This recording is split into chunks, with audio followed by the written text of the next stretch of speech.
come on in. We are now nearing our last and final panel for today. This is the one I've been waiting on. Creating space, inspiring LGBTQ excellence in entrepreneurship. We always got a side hustle and a day job. So up here, you see our facilitator, Kai Stowers.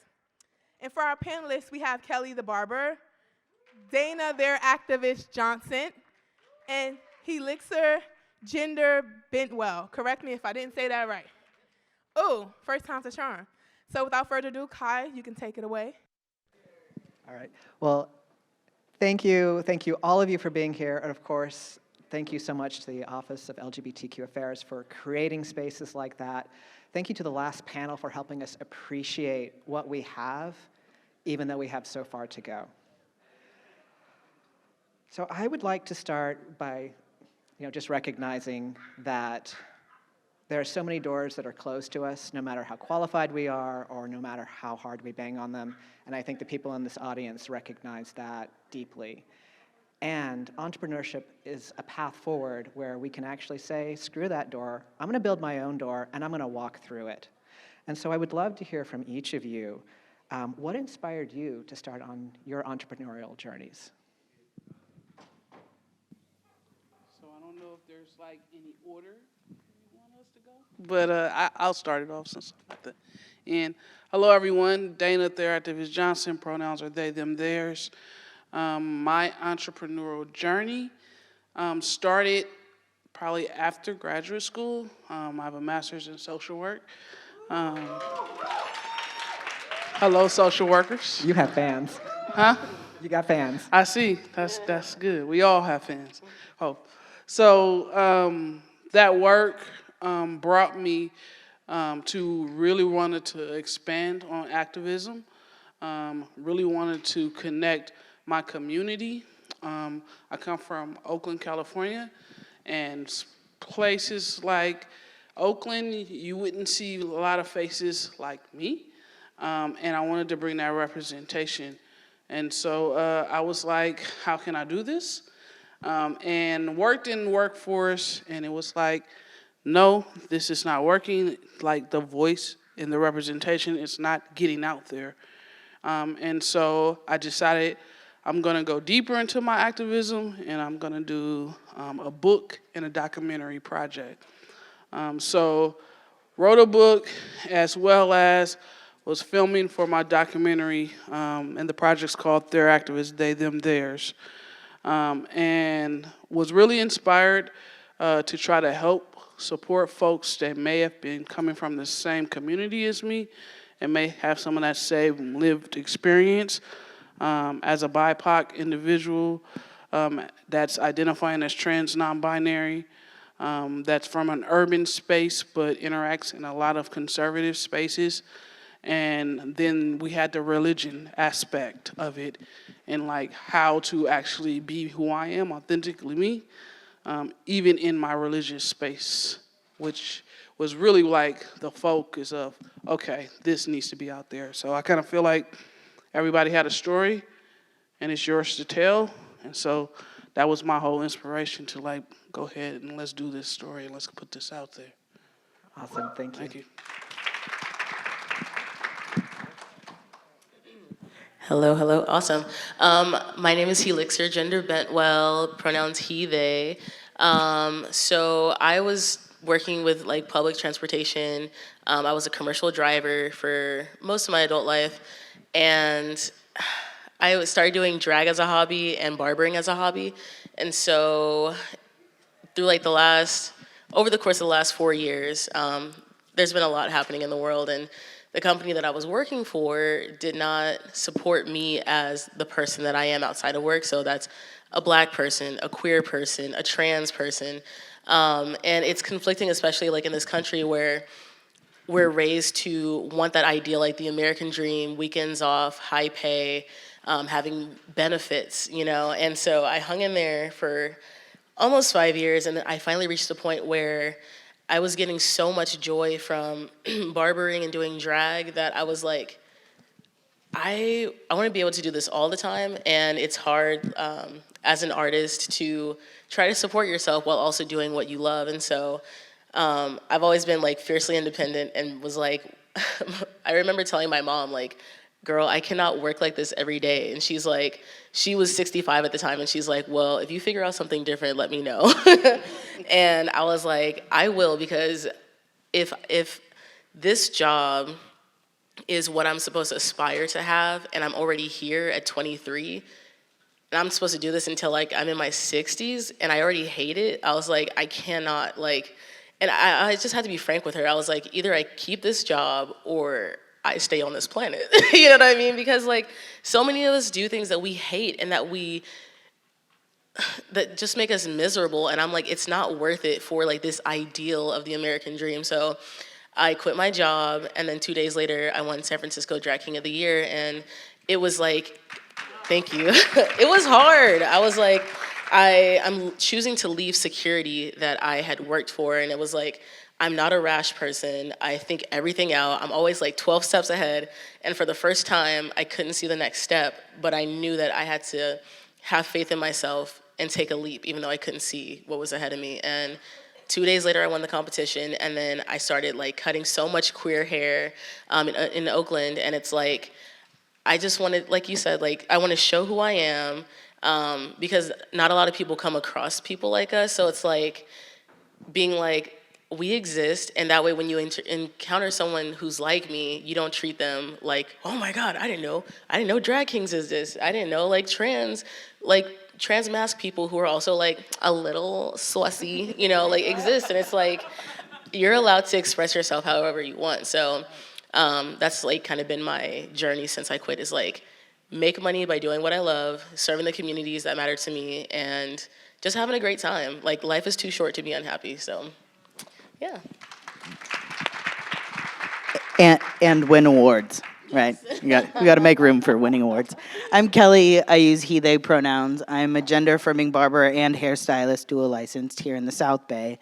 I started my hair career 11 years ago in the marina of San Francisco doing long blonde hair all day. And we have to start somewhere. And that's back when I ran a Groupon for a $30 haircut, and you had to remember to print it out, but put the ink in the printer before you print it out, because the scanner has to scan. I don't even know if that reached anyone I'm turning 40 this year, but anyone remember Groupons? I came to where I am now in the South Bay, being a gender-affirming hairstylist, just by observing the need individually of my clients. After doing hair for 3 years and running Groupons in San Francisco, my ex-wife and I moved away out of state because we thought we wanted to be suburban lesbians, and we moved to Wisconsin because that's where our good friends lived. And Trump was elected while we were out there, and within a month, we hopped in our Prius with our puppy, and we came home. She went to San Jose State, so we had a small friend group here. But when I was in Wisconsin, I became a barber. And out there, it's a different licensure. When I moved back, I had to go back to school, so I did a crossover program. And I went to a school where I learned how to cut black hair. There was a Latino, there was an Asian person, because there was all different textures of hair, and I didn't know how to cut all kinds of hair yet.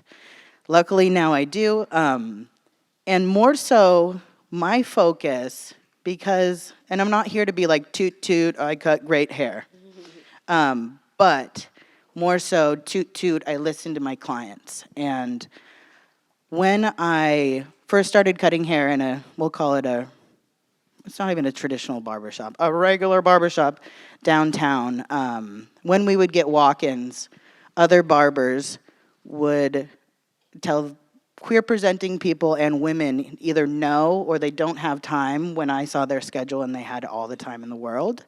They also would attempt to charge women more for getting a shorter haircut, the same haircut that last dude just got. So by me saying yes, by me hustling, and then by me taking that understanding of a need, and at the time I didn't know what the words gender-affirming haircut was, I moved to a different barbershop that was a little bit more safe. And even still, there's this one experience when I had a trans femme in my chair. She wanted just a trim.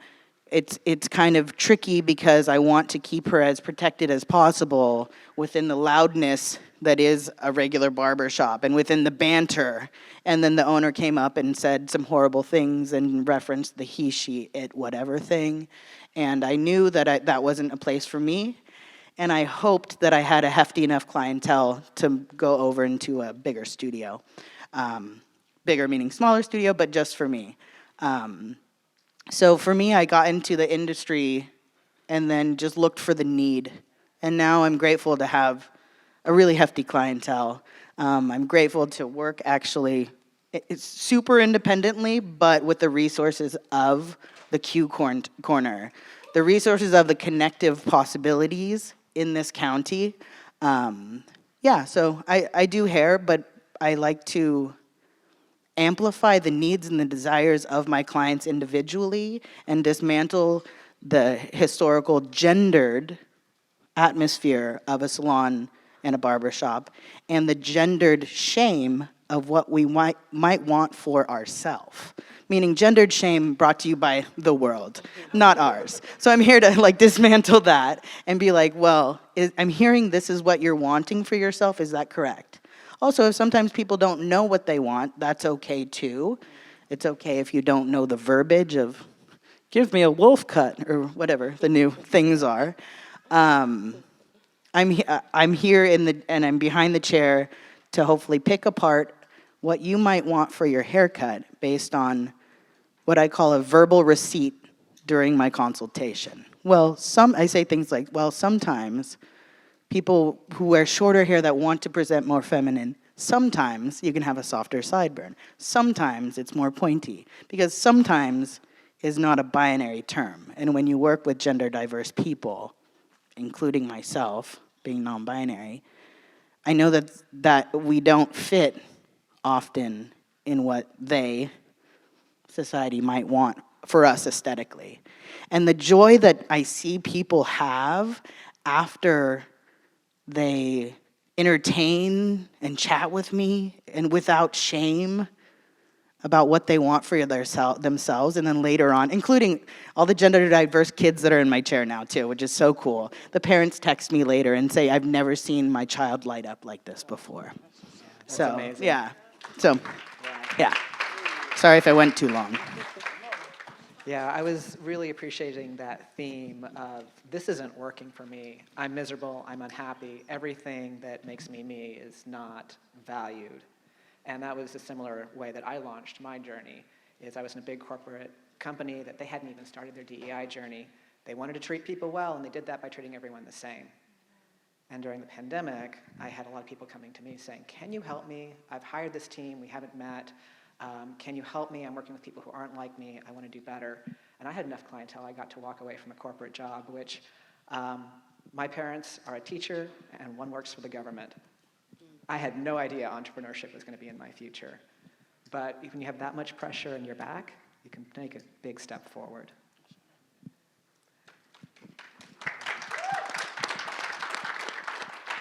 And one of the things I was hearing coming in was, shame, and the shame that comes from the air we breathe in. It's not our fault, and it's something that we have to contend with.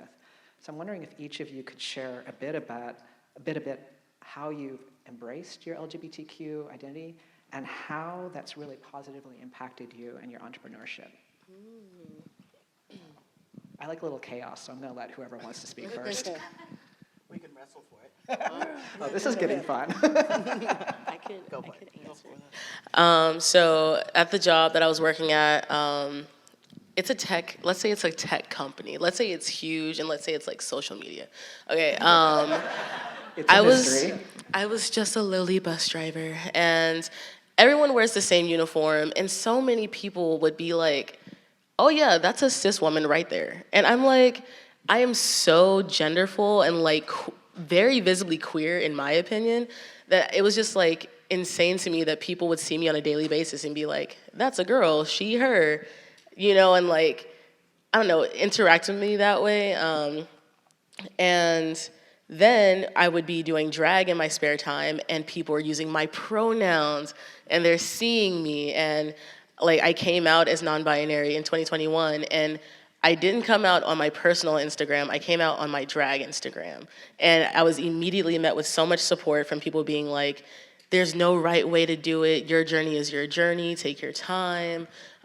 Just literally let yourself exist and figure it out, you know what I mean? Like, being trans-masked doesn't mean that I have to be like a hyper masculine person, which I do a lot to like express in my drag of like fighting back the toxic masculinity that exists. And through like, similarly with barbering, it's like having people use my pronouns, call me Jynder, because that's my name. And, you know, like, you see my hair, like, it is not traditional, but it's like, neither are we. So it's like, when I have a client come in, being able to affirm them and be like, you know, I'm not gonna tell you what to do with your hair. My whole thing is I wanna give you the cut that you want with the skill that I have, because most of the time we do our hair, it's DIY. And it's not fair, and I feel like queer people deserve the same care and like to be pampered and like be able to relax. And it's like getting your hair done is such an intimate service. So it's like so many of us experience anxiety and fear, and it's like, this person has a pair of scissors behind my head, and I'm worried that if I'm too masculine, being assigned female at birth, or being too feminine as someone who's like assigned male at birth, that they might do something messed up to me. And that is not a fear that any of us should have to have. So like, my whole thing is, because of who I am and the people that are in my community, I make sure that I provide that safe space. And so, again, like, realizing that the person that I am was not supported in my workspace, it was even more so like, I see what the other side is, I see what's available, and there's no roadmap, you know what I mean? Like, nobody told me I could be like a Barber drag king, you know what I mean? And there's no specific path. So, oops, I kicked over the water I said I wouldn't kick over. I am so sorry. It's just water. It's just water. But yeah, and that need to be myself and express myself was enough to push me into the mindset that if I could give someone else 40 hours a week of my time, that I could equally put that time into myself. And that means being my own, like, doing drag and also like doing hair. Like, you have to be your own marketer, you have to be your own editor, music mixer, like promotion team. So it's like, it is very taxing, but I was also extremely tired and exhausted working for somebody else. And they didn't even care about me. So I'm like, why not like work for myself and actually like discipline myself? And it's hard. Like, when you write your own check, you have to set up the next appointment. You have to reach the next client. You have to get booked for the next show. So it's all like the cumulative amount of like each of your little gigs. So the reception that I found from my community was enough for me to leave like a secure job, where it's like, I would much rather be a struggling artist than have safety and security and feel unsafe and insecure. So, yeah. Let's give it up for that. Can you repeat the question? Yeah, this was about embracing your LGBTQ identity and how that's supporting you in your entrepreneurship journey. Oh, yeah. I kind of look at it almost the opposite of my journey has helped me discover myself. I remember the first time that one of my clients was like, it was probably about 6 years ago, one of my clients was like, guess what, I'm non-binary. And I was like, me too. Like, not really thinking about it, because I equated it in my own experience to, I'm a tomboy. It's just like another adjective to describe someone. But then they were like, oh, really? And I was like, yes. And then they talked about how they, in their therapy sessions and stuff, they came about this. And I went home and I thought about it forever. And I was like, wow, I'm non-binary. Not that for me, at the time, it meant anything different, because I wasn't there yet for uncovering my transness or being out about my transness. But my community, through their experiences and their own self-discovery and their discovery of their joy through the aesthetic of their hair, has helped me in my own queerness and my own process. Also, another thing in my personal life, I came out as trans over 2020. I was able to hustle through Kaiser and get, my top surgery, go on HRT, and then the next year, my ex-wife asked for a divorce, and then my family asked me no longer to come around. And so it's been fairly new that I haven't been able to go home. I have 6 nieces and nephews. And it was not that there's any one right way or a good way that this might happen, but it was a very passive experience, and no one has even reached out and talked with me ever since. And I used to be Auntie Kelly and barbecue with the kids and throw everyone in the pool and like just kind of hang out. And so that's been devastating. My career, meaning my clients, and the thing that I put showing up to work, not knowing if I had clients that day, or just sitting there being like, is someone gonna come in for a haircut? Not knowing where that was going, that actually helped me care for myself, for my future self, because my family is right there. And yes, I don't have an HR, so I can say my family is my are my clients. And I get to hang out with really cool people. And now this is the first year that I've been, just 2 months ago, I started cutting hair from home. I get to work from home now. Save money because Willow Glen's expensive. So I'm having a Friendsgiving. I'm asking my clients, what are they doing? And if you don't have anywhere to go, come over. And guess what we're going to do? I'm going to grill up some meat. We're going to watch football. I'm going to put football on, and no one's going to watch it. Let's be real. And we're just going to hang out, like super simple stuff.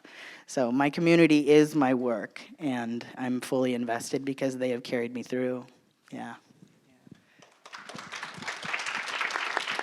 Yeah, those losses sometimes open new doors that we wouldn't have chosen for ourselves. Yeah. All right, Dana? So, my journey is pretty complex, I would say, too. For 16 years, I worked for government, and I worked within probation department, which is even more of a lot of toxicness coming from that space. I openly identified queer, openly identified as lesbian in that space. And I think at the time when I did come into that space, my pronouns were more of she, her. And it was like, it was okay. Like I was building connection, like, oh, she's the cool lesbian and things, right? And then within that space, working in that space, that is, I would say, try to be progressive, maybe on more of the macro level, but departmental, that wasn't connecting with like what was being seen, right? And so for the last 7 years, I've been out as trans non-binary, and shared within departmental-wise, hey, pronouns now are they, them, theirs, right? I did an article in our newsletter sharing about how years folks would call me she, her, and really it was just like not sitting with me, but I didn't correct folks just out of fear, and now it's like, no, I'm not going to do that no more, I'm gonna stand for this. And some folks were okay with it, and a lot of folks weren't. And for me, the surprise of a lot of folks that weren't was folks that were just like calling me like best friend-ish type of stuff, and inviting me over just to go to like circle things, again, because I was that cool masculine lesbian that they can talk about that is just like really, really cool, right? But then for some reason, when I identified as trans non-binary, it was now like, well, you're not that same cool person. And it went really toxic left field. There wasn't all gendered restrooms, and so I was definitely trying to advocate for that. And until that happened, going to the restroom that I was comfortable with, again, macro-wise, that's what they were sharing. So departmental-wise, hey, I'm going to go into the male's restroom. Because when I went into the ladies' restroom, unfortunately, I had got like a bad look. I had a, why are you in this restroom? I had got a lot of microaggressions from a couple of folks, right? I talked about that. I shared that harm. Okay, we'll try to figure it out. okay, we'll try to get you an all-gender restroom just for you.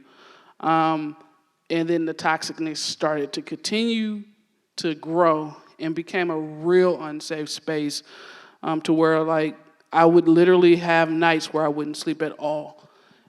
And it was just like, I cannot believe like I'm staying here for that fun financial aspect, for the amazing benefits, because that came with that.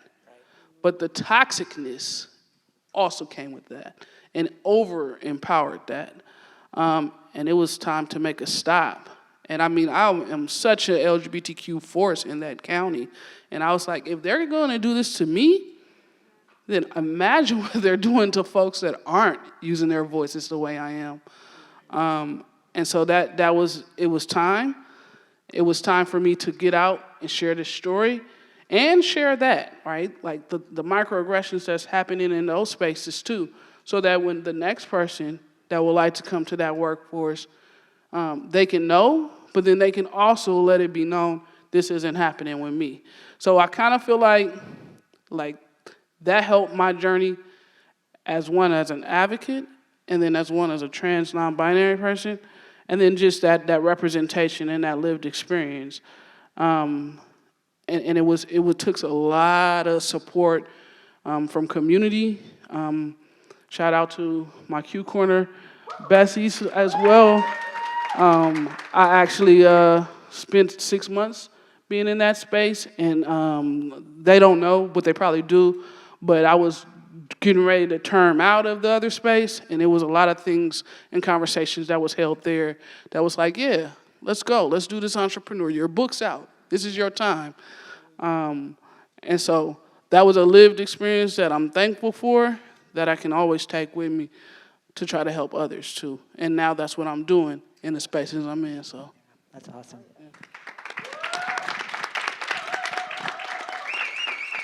Yeah, I'm just reflecting on how, when we've been in those toxic spaces, it can take time and support to heal from it. And I think there's a panel idea there for for next year. Is like, how do we keep moving in the face of all the discrimination and hostility that we face? Yeah, that was certainly my journey. It took me a long time, and I had support who was like, I see you, I see your value, and that's what helped me rebuild, and that's what helped me turn into an entrepreneur. And when you're an outsider coming in, people are so much more willing to listen to you than they are their own people, right? And that's something that in my work and your work, I know you're hoping to change, but for how it is now, I'm really honored to be in a place where I have a voice that I can use for others. Yeah. All right. Well, I think we've already started touching into challenges, but maybe more on like the business side of what are some challenges that you faced and how do you overcome them? Because this is a big waking up moment for me when I was running my own business. I was like, oh, I have a problem and nobody else is going to solve this for me. So what do I do about it? So what are some of your answers to when you're like, oh, here's a roadblock and here's how I'm going to get around it? Financial challenges. Yes. As an entrepreneur, financial challenges, because it is the hustle. We don't have the privilege of taking vacation time and even things like parental leave or just sick time, COVID stuff. So financial challenges have been a pretty big thing. And also, I don't want to claim this being an AFAB thing, but what's it called? When we don't think we're good enough. Imposter syndrome. Thank you. Imposter syndrome. Is this thing that I'm running with actually worth people's attention, people's money? Is it something I can live off of? Is it even that important? Especially when my own grief and, if we will, traumas are involved with it, and shedding my own shame of what my family and my ex-religion thinks of who I am. Is this actually worth it? And by pushing forward and just showing up, I think it is. by seeing the success of the growth of my business and the need. And I mean, I used to aspire to be a lesbian. So, but people have mentioned that, they've heard about my business through places like Kaiser. I have, of course, the county giving me new clients. I have teachers telling queer students about me, and just the growth and is very affirming to know that my name is getting out there just for, I don't want to say just for cutting hair, but my name in the world of almost like comforting haircuts, gentle haircuts, whatever you want haircuts, also gay haircuts. But yeah, so that's. Yeah. And I don't know that anyone who's had an either really bad haircut or a really good haircut can ever say it's just a haircut. Yeah.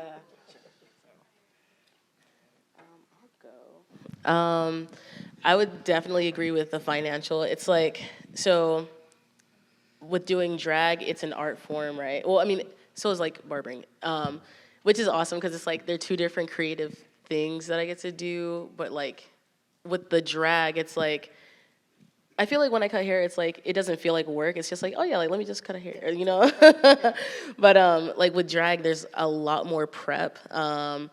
Typically, if you have a show, you might have to wake up, I don't know, 9 a.m. Let's say it's a drag brunch. You're up at 8 a.m. trying to get to the show at 11. And it's physical. You're also like painting yourself. So it's like you can be critical. But then when I started doing drag full time, as much as I love, like I will dance forever and ever and ever every single day. But it does take a toll on you, especially when like you're also trying to make ends meet. So sometimes you overbook yourself.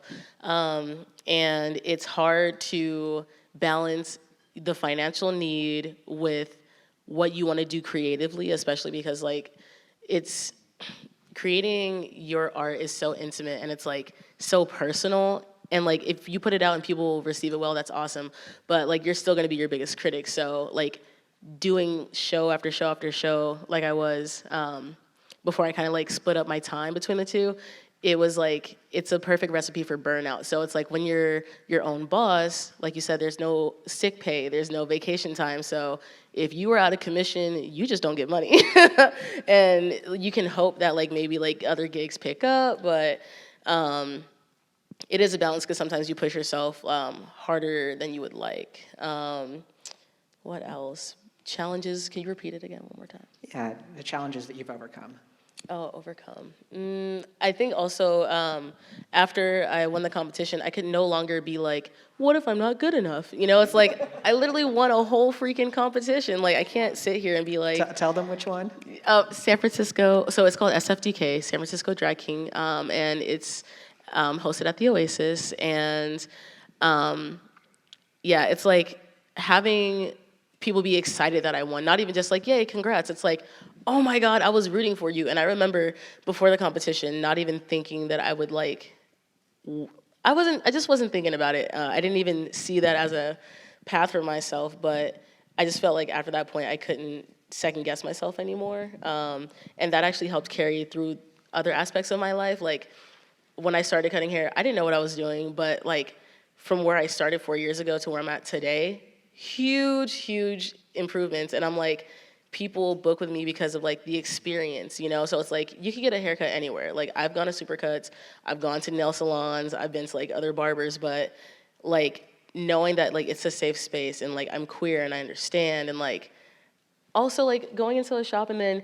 not knowing the language and then having someone get mad at you, and it's like, dude, I don't know what I'm doing. Like, you're the professional, like help me out. So really just like showing people the kindness and the softness that like we should have, you know? So another challenge is last time I'm almost done graduating from college, Barber College. And last time when I was enrolled, I was not out as trans. I was out as queer because I cannot hide that. But you might just think, you know, I'm a cool lesbian. But this time around, I've noticed that like, so I've been back for like 3 weeks now. I've dyed my eyebrows. I've dyed my little pre-T beard. And I don't care how many cis people were there, how many like straight people were there. I'm just gonna be myself. And I feel like by showing myself, I now set the precedent for my clients, because if I'm being visible, then hopefully if my people respect me in the school, they're not gonna like try to cause trouble with my clients, or like misgender them or like come over with unsolicited comments. So I've learned to lead by example first, even though it's scary and the times are wild. It's like, we know what the risk is, but the reward is so much sweeter, especially when like people see you as like a safe haven by your example. So yeah, just being authentic. Great, thank you. So before, I just want to say shout out to the Barbers, because like you're very, very, very much needed, and please don't ever think that you wouldn't be. I like to say a lot of times, I am the picture, right? But the barber is that frame. And you can't hang that up on the wall if you don't have the picture with the frame. So thank you for being a frame. Thank you. Yeah. Thank you for being a frame. I'm going to sing it. And I would say challenge, yes, financials. And I would say, for me, financial, because, it's a book, it's a documentary, right? So first, I put up a lot of money into this. Then I leave, and I go from probably a real good, financially stable income to having to figure out how to get this money back that I put into it. I also trademarked myself, right? Because it's more than just an entrepreneurship, it's a brand, it's me, right? And I'm gonna protect that. So then I put up money for that. And so it's like, okay, when am I gonna get this back? And in the beginning of it, I had to set, I think, a pay scale that I felt should have been higher, but had to set it because I wanted to try to see some type of revenue from it. And then as the word started getting out about it, and then I started getting more and more folks interested, then it's like, okay, and now I'm going to change the pay scale a little bit more, and then continue to go up and up. But the challenging piece is, for instance, my film and my book, I would say is doing pretty well. I've been to over 30 different colleges, universities, for screenings and shared books. I've shared it in LGBTQ spaces like Trans Tech Social with Angela Cross, if any of you, and shared the film there. I've been to high school summits, which some of these high schools were very like a little anti, like seriously, but like, no, we want you here, right? And so the word of it getting bigger and bigger, going to corporate spaces where it's like, I don't know if we should be here. This is an accounting firm. I hope this is okay. Some of these spaces, I don't know if I should even fly into this airport to do this screening or this, because it's in Orange County, and I know how folks feel about me. But I think what the biggest thing is like, and I've noticed when you're having these conversations with these folks, especially, in some of the institutions and stuff, right? Not wanting to pay the value of what I'm bringing. But if it was something that was not LGBTQ, right, they would pay for that. Like, I'm seeing it, and it's like, you're paying $10,000, $15,000 for that, and what I'm asking, you're giving me pushback? And so it's really trying to make sure that you advocate, and you know your worth, and you know your value, you know what you've put in, and knowing, too, that you need this, right? My good friend co-directed the film with me, and he's an educator. And so spaces like telling me, hey, each college, university got a bucket of money, right, from Governor Newsom about diversity, equity, and inclusion. And they have to spend it because they have a timeline on it. And so then and we're going to push it there. So it's just building those connections, too, has been challenging, and then telling them, like, pay LGBTQ folks. Like, you're pay others, pay us, too. Like, you want us to bring what we're bringing, but you don't want to pay for that. But you want it, though. Like, I mean, I've been asked, like, well, can't you do this for free? Like, would you do pro bono? Like, are you serious? And they're like, yeah, but what I'm doing, yeah, right. And so then it's now, I have to say healthy no's, right? Because my like we were saying, my self-care, my sleep, things like that is important. I think as an entrepreneur, like, I'm everything, right? I'm the film subject, right? I'm the author. I'm the marketer, right? I have to go to social media for myself. I got to do my own invoices, right? I have to find the travel time, right? I got to book my own meetings and things like that. And so just making sure that I know when to say healthy no's, and I know when to just be like, okay, I'm going to go ahead and take that in. And be okay with that, too. And I think that's the other challenge, too. It's like, I can't take every deal, and I need to be okay with that. Yeah, setting those boundaries and recognizing that organizations sometimes need to do their own work first. Yes. So, all right, well, in this part, I'm going to ask one question for each of you, and then we'll go to an open section again. So, Helixir, I wonder if you could speak to mentorship and how important that's been in your own experiences as an award-winning drag performer. I would say, so I don't know if y'all know, but I'm part of the House of Pack. Vera is my drag father, and Vera is a local, well, they're a drag king in San Francisco and Oakland. They're also part of the Rebel Kings of Oakland. They also do amazing work in the community, and they're called the Bay Area's grandpa because they show up and support everybody at all their shows. They will be front row with dollars and tipping, and like they're the kind of person that makes you want to be a better person. And you're like, damn, if I could show up like that, you know. So just to give you an idea of Vera, and they're also like super busy, so they perform a lot. And even though they have a full-time job, they're also basically a full-time drag king. And I asked them, you know, how do I make this happen? Like, I see that you perform a lot, and I want to make this sustainable and also like profitable, and like just figure out how to balance that. And so even from the beginning of my drag career, like Vera's been there every step of the way. And so just having someone who sees you and is like, you know, I love you, I'm rooting for you. I want, like, anytime that there was like someone asking for like someone like pop in or like, do you have any recs for this like drag king or anything, like Vera would always, you know, like give my name. And it's like having someone who supports you just for the sake of, I want you to succeed, you know, has been everything. And like, you know, Vera knows my mom now and my stepdad, and it's like as much as they are like my drag parent, like they're also like the most amazing friends. So it's like, you know, like when I get my heart broken and being like, Dad, this is what happened to me, you know, like having like a shoulder to like literally cry on, or, you know, because like if it's like a more professional like mentorship, sometimes it's like you don't get the added bonus of like someone who's going to be soft with you and like see you and like let you be vulnerable, because like that's not professional. So just having someone to literally be like the best cheerleader, but also like be able to like help me network and like put me in contact with certain people. And I just had a podcast release for KQED yesterday, and Great episode. Look it up. Listen.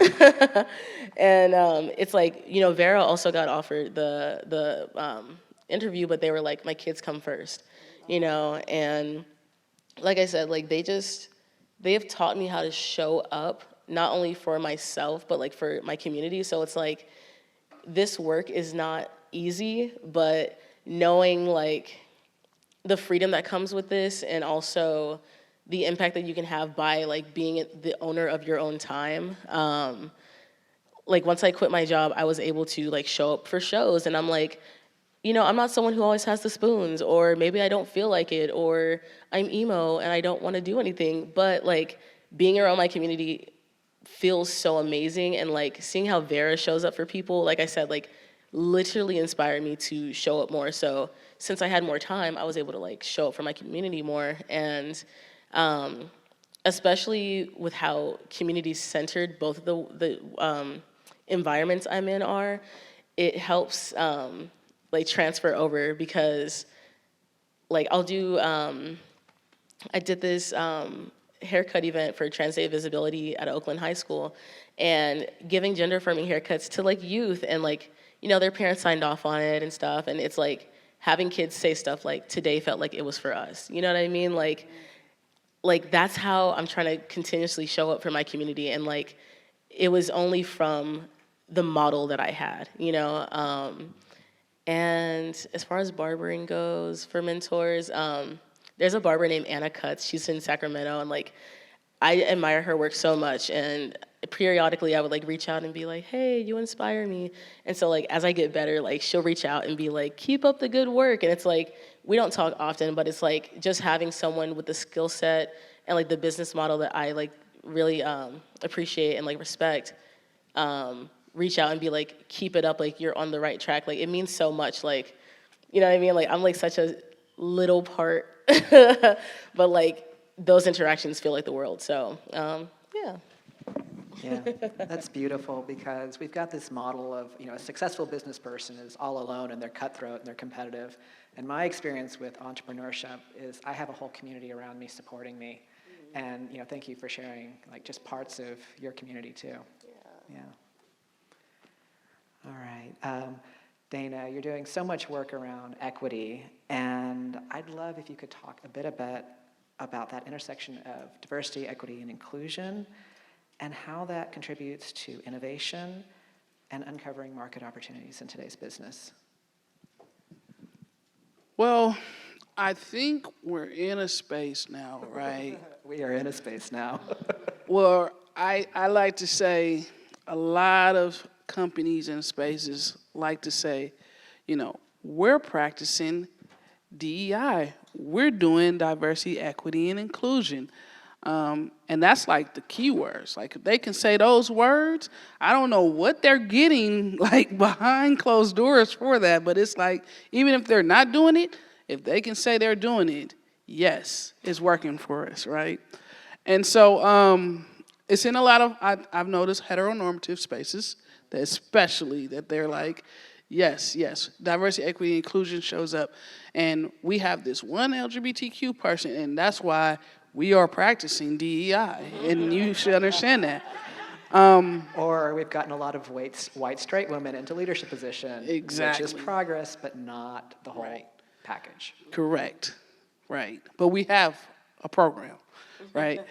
And so I kind of feel like, as an advocate and an educator, I go to those spaces and I say, well, let me kind of express with you the importance of how you can embrace and expand what you're already doing. And they listen. And then, you know, that's how I kind of build those connections to bring that work into there. I also have it set up to where my documentary is short. It's 30 minutes. I'm going to provide you with a 30-minute Q&A session, and I'm going to provide you with some books to accompany in this. And I think throwing that out there, marketing it that way, it's like, okay, we're going to get this, and some books. And this is what we can tell this executive that is going to sign off on this, and this is how we can bring you. So it's just kind of knowing, you know, how I can use the various different tools that I do have within DEI and bring it to those spaces. Because really, I look at it like I'm educating you, right? But then I'm also trying to be that representation. I'm also trying to bring that visibility. And I'm trying to help that be somewhat, hopefully, a safe space for someone that may show up within your workforce. Because I know they're out there. I know they are, right? But I'm hoping that that one safe person can say thank you. And in some of the spaces after, it's like no one knows this, but thank you. Thank you for your story. I think I can keep working here. And it's like, wow. So things like that has really elevated it. Yeah, and once you're in the organization, you're having those conversations, then you've got more opportunities. But yeah, getting that foot in the door. All right, thank you. All right, Kelly, can you share some examples of some of the more innovative approaches or strategies you've used to help you stand out and thrive? Because, you know, hairstylists and barbers, like that's a competitive field. There's a million of us. Yeah. Yeah. I think what makes me stand out as a business and as a barber and a hairstylist is that I do hope to listen to the needs of my clients.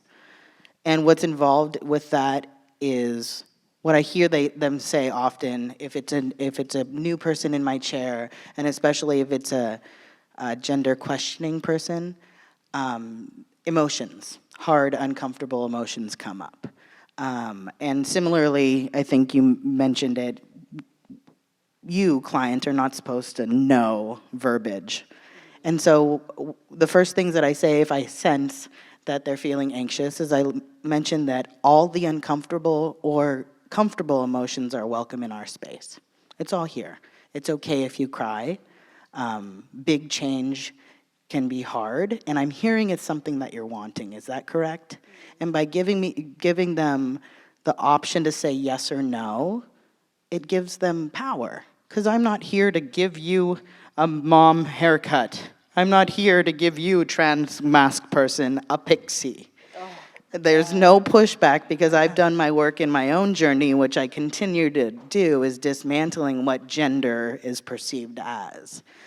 And so by giving the person, not even giving because it's already there, by just mentioning that the space is theirs to feel and to scream and to just be whatever's coming up, it's allowed here. And let's talk about what you're wanting for your haircut. And usually what I do is give them verbal receipts. I'm hearing you want this, is that correct? And then they can say, yeah, but I'm not sure. And I'm like, well, let's talk about the I'm not sure.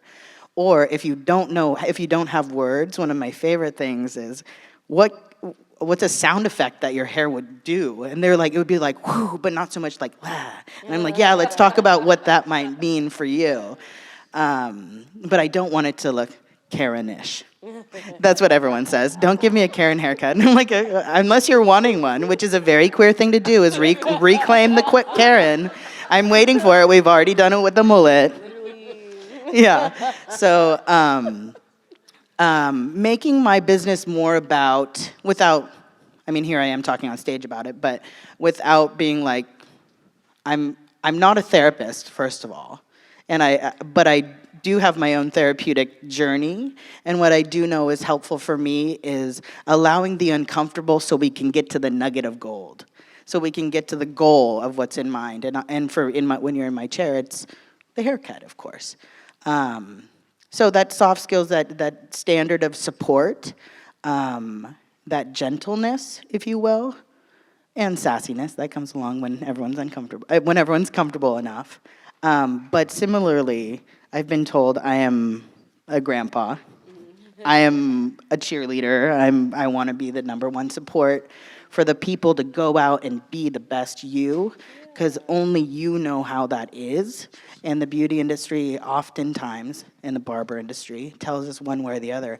Also, another little exciting piece is I didn't realize that I could be a community organizer. But post-pandemic, in the spring of 21, I threw a barbecue because everyone was alone, and really in need for connection. And I heard individually with my clients that they really needed to go out and be with each other. They're new transplants to Silicon Valley. They work for big corporations. They're queer, and they're like, where the hell am I? So I threw a grillin' and chillin' with Kelly the barbecue.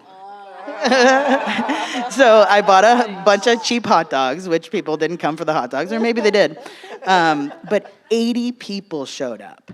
And it was really cool to see the lesbians drinking beer and playing cornhole.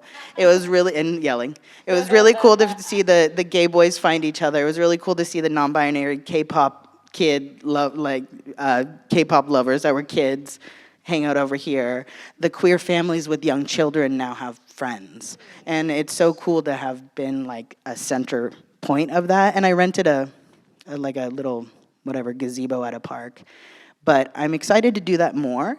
And also a goal for my career is, because I am overflowing with clientele, I'm booked out for 5 weeks and I do 45 haircuts a week. I need to pass it off onto people. That's what I'm doing working from home, is to save money to eventually get a facility and network with other barbers and stylists to do more of the things and to catch more of the people who are in need. And also have peer-led support groups and youth groups, and just a fun place to just be us and look cute, so. Well, as the recipient of many a pixie cut, I thank you. And if you want a pixie cut, that's okay too. But I'm hearing you don't. I also wanted to add that the common thing that I'm noticing between us is that being entrepreneurs helped us not only find ourselves, but the difference between us and maybe a super sterile corporate setting is that it's our ability to see people and connect with them, because oftentimes laws and rules, they are not written for humans. They are this is set in stone, this is how it has to be, but it's when you look another human in the face, more often than not, when I have a heart-to-heart with someone who's you should do this and you should do that, I'm this is who I am and this is why I want what I want. And they're I could see that. And I'm yeah, because now you're connected to the person behind your ideal. You know what I mean? So I like that through all of our work, we're able to connect with people and have them actually feel seen. Yeah. Oh yeah. My friends, I love y'all. All right. We're coming to the end of this panel, but we still have a few minutes left. So I wanted to invite you to share, if you were speaking to an aspiring entrepreneur who's maybe sitting there going, I'd love to do this, but I don't see a path forward. What are some words that you might share with them? I would just say, bet on yourself. Take a chance on yourself. You are your number one cheerleader, and you can do it. Just believe in yourself, and it's going to be hurdles, but just know you can get over it. And the outcome, not only are you going to be doing good work, but you're going to also be doing something you're passionate about, and you're going to want to do it. Different from if you're in a space where I just don't even want to go in today, but I have to. So bet on yourself. I would also say be open, because sometimes the path is not even something you would think. When I started doing drag and barbering full time, I didn't think I'd be here on a Friday evening or afternoon just sharing my experience. So it's you don't know what's out there for you, and sometimes we can't even visualize the amazing opportunities that are there for us because we're still thinking it has to look a certain way. And so be open-minded, and also don't be afraid to ask for help. I have been viciously independent all my life, and that leads to burnout. And also we're not meant to be individual. We're meant to be communities. So it's if there are people that that have resources, or they're offering resources or help or assistance, take people up, because they're offering because they care, and if they say no, then they shouldn't offer it in the first place. But don't be afraid to ask for help, because we're not meant to do this alone. And you have to believe that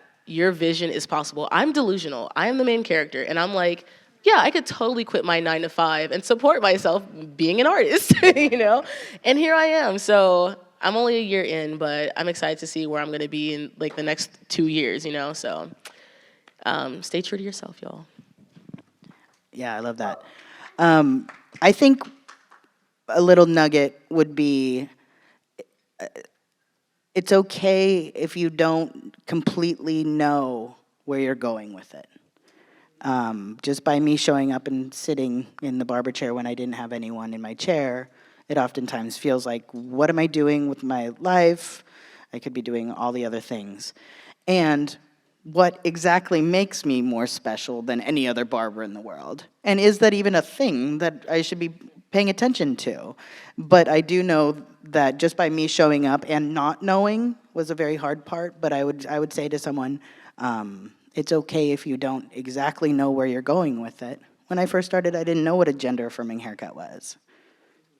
So, and we didn't have the verbiage for it. And who knows that what will unveil itself in the future in our careers. I don't think that's, of course it feels good to know, but it's not necessarily the important part. Right. Yeah. And I'm a coach, and sometimes I wind up coaching myself. And one of the things when I'm feeling insecure, or I don't know what to do next, I remind myself, no one has to give you permission. People do things. I look around the world and people are doing amazing things and nobody gave them permission. Look at anybody you admire, they're probably not in a safe corporate job keeping their head down getting permission. So give yourself permission to give yourself permission. All right, well, all of these folks have amazing social media presence. They have books, they have documentaries, they're on KQED. Look them up, follow them, support them, and thank you so much for being here today. Thank you all. Let's give them a louder hand clap. Like they waited to the end to speak to y'all. I don't know if y'all were taking notes or anything, but in the words of this panel, you don't have to wait for permission. Be your biggest cheerleader. And you're thinking really small. You got to think big. You got to think big. And guess what? It's okay to figure it out along the way. That's what I just heard them say. All of them up here. I hope you were taking notes, because that's kind of some little nuggets from these successful entrepreneurs up here. So before I close everyone out for today, we're going to have Sarah to the stage to give us a few closing remarks, and then I'll do the final wrapping on up in here. Sarah? Hey, folks. So what do y'all think? What do you think about the summit? Is it? It's kind of awkward where it's like our last panel has not left the stage yet, but like just the amazing storytelling and the ability to be back in person, celebrating our 5th year anniversary in Summit. So first off, I want y'all to give it up for yourselves. Like, thank you so much for your dedication. Thank your managers if you had to convince them to come over to be able to join us today. We're looking to expand out Summit, right? So look forward to like a multi-track Summit in the coming years, but the thing is that we want your support. So the one thing that we ask for y'all is to be able to share this wonderful experience with your stakeholders, with your friends, with your families. Y'all, we invested in a wonderful rainbow backdrop back over there. So please take a lot of pictures because that's going to be dismantled at 5 o'clock. So once it's gone, it is gone, y'all. But I also want to let y'all know that if y'all need convincing from your managers, we have downloaded and created for you all the learning objectives for each and every module that we have here today. So feel free to download that and let them know these are the cool things that we learned, so that you don't have to write up a report, because we don't want to write up reports, right? Especially not before Halloween. But make sure you share that report. You could just go on our website and just look at scheduled programming and just download that. I also want to give a big thanks to a lot of the folks that put this summit together. So if you hear your name, I think you know you're part of the committee, but big shout out to this year's LGBTQ Summit committee: Nizreen, Adrian, Jack, Omar, Kelly, Juan, Stephen, Araksai, Emmett, Frank, Patricia, Aries, Erica, Molly, Michelle, Neha, and Becca. All of these folks, this is the entire committee that helped inform our theme of all work is work. All right? If you wanted to be joined, or if you want to join the Summit committee meeting, definitely let us know. It's in the survey. I also want to give a big fat shout out to the Office of LGBTQ Affairs team. So shout out to Crystal leading the committee. They're ready to go, y'all. Let's start cleaning up, Sarah. Big shout out to Saldi that put, I don't know if you know this. Saldi, this is his second week at the Office of LGBTQ Affairs. So thank you, Saldi. He's going to be running the networking mixer. If y'all up for some happy hour, just go downstairs. And big shout out to our hostess with the mostest this year, LaShawna. If you saw folks with the professional cameras, thank you to our comms team. If you look at the folks in the back over there, shout out to our technical services folks for helping us. Y'all, they're the ones that's going to be helping us put this online. So all the content that you may have missed, it's going to be available all to y'all. So you can actually show your stakeholders, your friends, your families, your managers, the stuff that we learned today. Shout out to this entire space, Izzy and the Holiday Inn, for being LGBTQ plus inclusive. Y'all, if you didn't notice, we have a bunch of resource tables out there in the corridor, so make sure you grab some swag. Shout out to all the resource tables, and shout out to all our presenters. And I know there's a lot of presenters here. And then just thank you. Look forward to Summit 2024. Again, if you want to be part of the planning committee, just holler. It's in the survey. But yeah, thank you all for just making it out. I'll pass it back to Lashana. I will be short and sweet. I know y'all ready to run out of here because you get up at 5, but Summit is over at like 4:15. So, I mean, what's the extra 45 minutes, right? Right, drive time. But as Sarah mentioned before, we have a QR code right outside the door with our survey. It's not up on the screen, but we do have a big poster in the hallway. On your way out to the mixer, yeah, write it down. So please take the survey. Again, we thank you all for coming out and spending some time with us. Thank our amazing panelists here. See Crystal on your way off the stage. She got a treat for you, just a little token of appreciation. And for all of you remain with us, I appreciate you. You stayed to the end. You didn't quit on us. If you see a little swag bag or a favor next to you to your left or right and you're like, hey, I got someone I want to give it to, feel free to take it with you and share, and maybe you'll get someone to come next year. Downstairs until 6, you all can mix and network with each other and share tips, tricks, ideas, information, connect, and go to the bar if you like. I'm not judging you. But thanks again for coming, and we look forward to seeing you all next year.